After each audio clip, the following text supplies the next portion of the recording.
Selamat pagi, perkenalkan nama saya Endang Rosyani.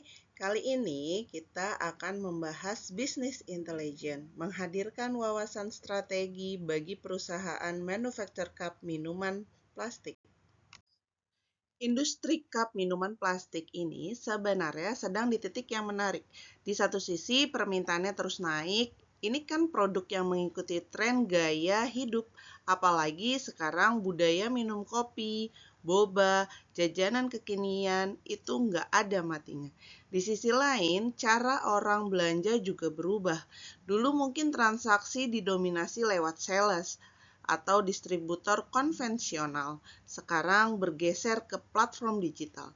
Nah, pertumbuhan ini bagus, tapi dia membawa satu konsekuensi. Data transaksinya jadi jauh lebih besar dan lebih rumit. Setiap transaksi, setiap pesanan, setiap pengiriman, itu semua menghasilkan data.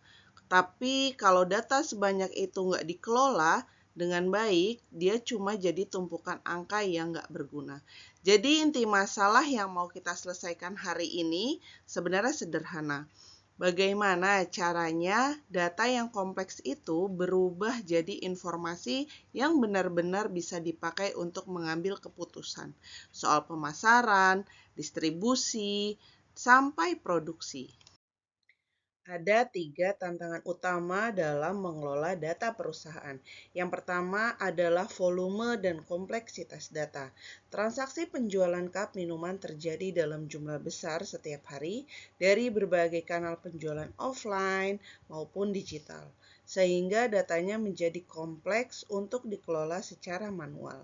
Yang kedua, mengubah data menjadi informasi. Data mentah transaksi tidak otomatis berguna.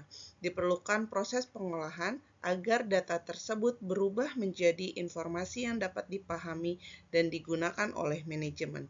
Yang ketiga adalah kecepatan pengambilan keputusan. Perubahan pasar yang cepat menuntut keputusan strategi pemasaran, distribusi, dan produksi yang juga cepat, namun tetap akurat dan berbasis bukti data. Business Intelligence sebagai jembatan data menuju keputusan. Menurut pandangan kami, bisnis intelijen atau BI adalah pendekatan yang paling relevan untuk menjawab tantangan tersebut. BI bukan sekedar alat pelaporan, melainkan sebuah rangkaian proses yang mengumpulkan data transaksi dari berbagai sumber, mengolahnya, lalu menyajikannya dalam bentuk visual yang mudah dipahami oleh manajemen. Dengan BI, perusahaan cup minuman plastik dapat berpindah dari cara kerja berdasarkan intuisi menuju cara kerja berdasarkan bukti data, sehingga strategi pemasaran, distribusi, dan produksi menjadi lebih terarah dan terukur. Alur penetapan bisnis intelijen dari data hingga keputusan. Berawal dari sumber data, lalu masuk ke pengolahan, kemudian data bersih disimpan ke data warehouse, lalu masuk ke analisis BI, dan penyajian insight ke dashboard visualisasi, dan bermuara di keputusan strategis. Oke, itu tadi alur besarnya.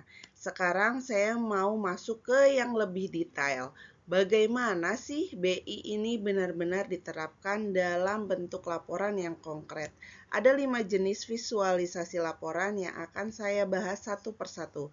Laporan tahunan, kinerja produk, pendapatan dan penjualan, segmen pelanggan, dan efektivitas layanan pengiriman.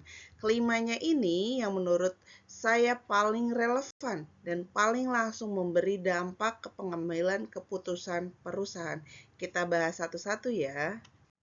Yang pertama, laporan tahunan. Ini semacam potret besar dari perjalanan perusahaan selama satu periode, mulai dari volume produksi, total penjualan, sampai pencapaian target. Kalau divisualisasikan seperti grafik batang yang ada di samping, kita bisa langsung lihat tren dari tahun ke tahun tanpa harus buka laporan satu-satu. Manfaat jelasnya, kita bisa bandingkan performa antar tahun secara cepat. Kita bisa lihat sejak dini kalau ada tanda-tanda pertumbuhan melambat Dan yang paling penting, ini jadi dasar yang objektif waktu kita menyusun target untuk tahun berikutnya. Bukan target yang asal ditentukan, tapi target yang memang berpijak dari data historis. Berikutnya, laporan kinerja produk. Perusahaan kan biasanya punya banyak varian cup, beda ukuran, beda desain, beda segmen kemasan. Nah, laporan kali ini menunjukkan performa masing-masing varian itu, dari sisi volume produksi maupun penjualannya. Dari diagram komposisi di samping, dari sini kita bisa tahu produk mana yang jadi andalan. Di ilustrasi ini misalnya cup 22 oz yang paling dominan dan produk mana yang performanya justru menurun dan perlu dievaluasi. Gunanya apa? Pertama, kita jadi tahu produk mana yang layak diproduksi lebih banyak. Kedua, kita bisa deteksi produk yang mulai kurang diminati sebelum jadi masalah besar. Yang ketiga, ini juga bisa jadi pijakan kalau kita mau bikin inovasi atau varian baru. Kita tahu arah pasar sebelum berinvestasi. Yang ketiga, laporan pendapatan dan penjualan tahunan. Ini agak berbeda dari laporan tahunan yang tadi. Kalau tadi gambaran besar, ini lebih fokus ke tren bulanan. Jadi kita bisa lihat naik turunnya pendapatan sepanjang tahun. Kenapa ini penting? Karena dari sini kita bisa mengenali pola musiman.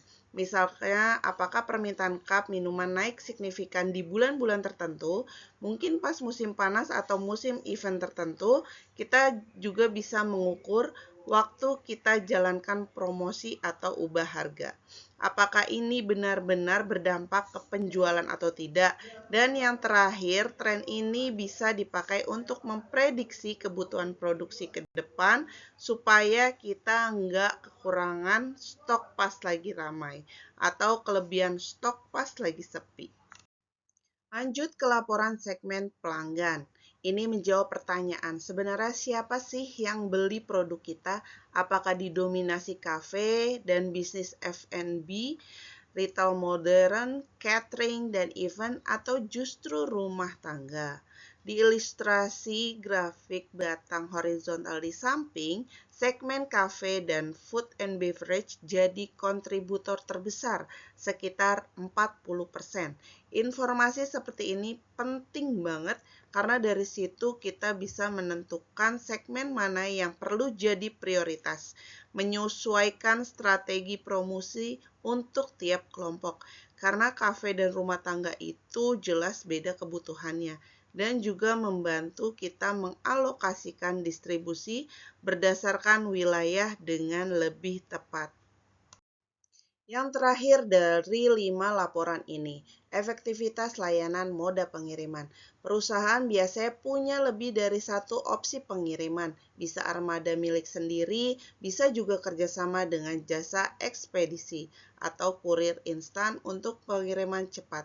Nah, laporan ini membandingkan performa masing-masing terutama dari sisi ketetapan waktu, biaya, dan kepuasan pelanggan.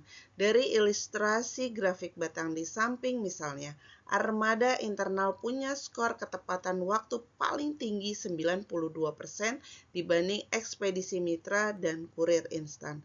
Data seperti ini berguna untuk mengidentifikasi moda mana yang paling efisien, membandingkan biaya distribusi antar opsi, dan yang paling praktis ini bisa jadi dasar kita waktu negosiasi ulang atau evaluasi kerjasama dengan mitra logistik.